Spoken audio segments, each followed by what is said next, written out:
श्री कृष्ण कहते हैं, समय कभी नहीं रुकता। आज यदि बुरा वक्त चल रहा है तो कल अवश्य अच्छा वक्त भी आएगा। आप केवल सच्चे निस्वार्थ भाव से कर्म कीजिए और वही आपके हाथ में भी है।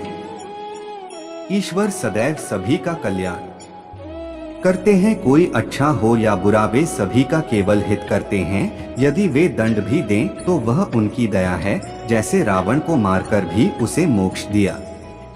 एक आशावादी हर कठिनाई में अवसर ढूंढ लेता है और एक निराशावादी हर अवसर में कठिनाई ढूंढ लेता है। आप सब ने यह लाइन तो जरूर सुनी होगी कि जो होता है अच्छे के लिए होता है। हम में से बहुत से लोग इसका सही मतलब नहीं जानते हैं, परंतु अगर किसी की मृत्यु होती है तब सभी यह कहते हैं कि जो हुआ अच्छा नहीं हुआ। तो फिर इस लाइन का क्या मतलब होता है कि जो होता है अच्छे के लिए होता है। तो आइए इसे एक कहानी के द्वारा जानते हैं। एक बार की बात है, यमराज अपने यमदूत को धरती पर एक औरत को लेने के लिए भेजते हैं। जब वह धरती पर उस औरत के पास पहुंचते हैं तो वो देखते हैं कि उस मृत शरीर के पास दो बच्चियां होती हैं। एक बच्ची अपनी मां के साथ खेल रही थी और एक बच्ची रोते रोते सो गई थी। वह देखकर यमदूत को अच्छा नहीं लगा और वह उस मृत शरीर को लिए बिना ही यमलोक चले गए। वहां जाकर वह यमराज को बोले कि हे प्रभु, क्या हम उस मृत शरीर में थोड़े समय के लिए जान नहीं डाल सकते, क्योंकि उसकी बेटियां बहुत ही छोटी छोटी सी है। पिता न होने के कारण वह अनाथ हो जाएंगी। यमराज जी बोले कि तुमने उस मृत्यु शरीर को न लाकर अच्छा नहीं करा।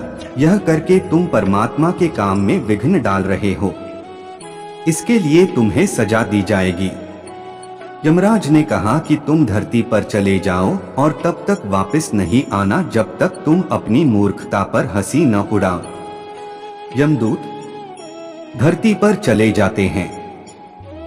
यमराज द्वारा सर्दी के कपड़े न दिए जाने पर यमदूत ठंड के मारे ठिठुर रहा था।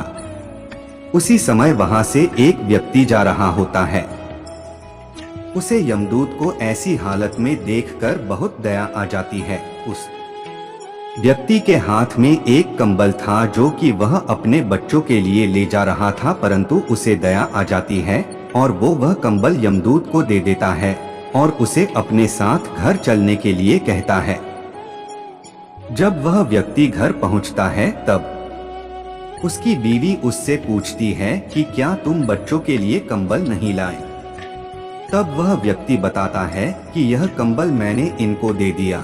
तब उस व्यक्ति की बीवी गुस्सा होकर बोली कि इस कंबल की ज्यादा जरूरत इन बच्चों को दो है। यमदूत मन ही मन में हंसने लगा और कहने लगा कि इनको नहीं पता कि इनके घर यमदूत आया है। वह व्यक्ति चमड़े के जूते बनाया करता था और वहां रहते रहते यमदूत भी यह बनाना सीख गया। यमदूत इतने अच्छे चमड़े के जूते बनाया करता था कि सभी लोग उनसे चमड़े के जूते बनवाने आते थे। एक बार उस नगर के राजा ने अपने सिपाही को उस व्यक्ति के घर भेजा। वह सिपाही उस व्यक्ति के घर एक चमड़ा लेकर जाता है और कहता है कि यह चमड़ा लो, यह चमड़ा आपको कहीं नहीं मिलेगा और तुम इस चमड़े से राजा के लिए सुंदर से जूते बना दो। परंतु यमदूत ने उसके जूते बनाने के बजाय स्लीपर बना दिए। उस समय स्लीपर उस व्यक्ति के लिए बनाए जाते थे जिसकी मृत्यु हो गई होती है। वह स्लीपर देखकर वह व्यक्ति बहुत क्रोधित हुआ। वह सोचने लगा कि राजा अब उसका क्या हश्र करेंगे। जब यमदूत ने उसकी दांत फटकार सुनी तब उन्हें बहुत हंसी आने लगी। इतने में वह सिपाही आता है और कहता है कि तुम उस चमड़े की स्लीपर बना देना क्योंकि राजा की मृत्यु हो गई है। तब वह व्यक्ति यमदूत से माफी मांगने लगे। तब यमदूत बोले कि मैं तो अपने कर्मों द्वारा किए गई सजा को भुगत रहा हूँ। काफी समय बाद उस व्यक्ति की दुकान पर एक लड़की आई अपनी दो बेटियों के साथ। वह लड़कियां अपनी शादी के लिए जुत्ते बनवाने आई थी। उन लड़कियों को देखते ही यमदूत को याद आता है कि यह वही लड़कियां हैं जो उस मृत महिला के पास रो रही थी। तब यमदूत उस महिला से पूछते हैं कि यह बच्चियां कौन हैं? तब वह बताती है कि यह लड़कियां अनाथ है। इनके पैदा होते ही 2 साल बाद इनकी मां इनको छोड़कर चली गई थी। मेरे पास भी संतान नहीं थी, इसलिए मैंने उन्हें गोद ले लिया और मेरे पास बहुत संपत्ति है और आगे जाकर यही दोनों मेरी संपत्ति की मालकिन बनेगी। तब यमदूत को खुद पर हंसी आई। उसे अपनी मूर्खता का एहसास हुआ।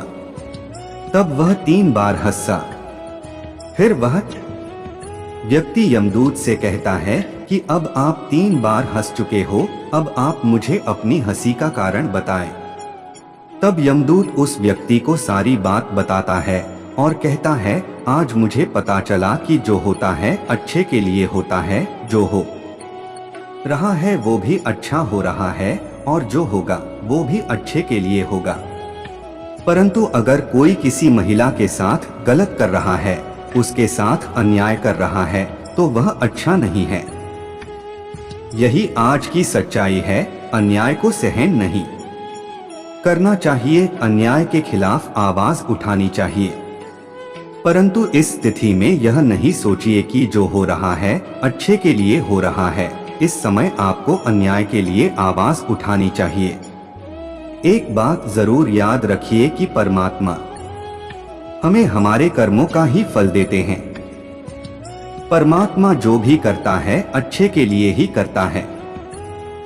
अंत में यही है कि जो भी होता है अच्छे के लिए होता है।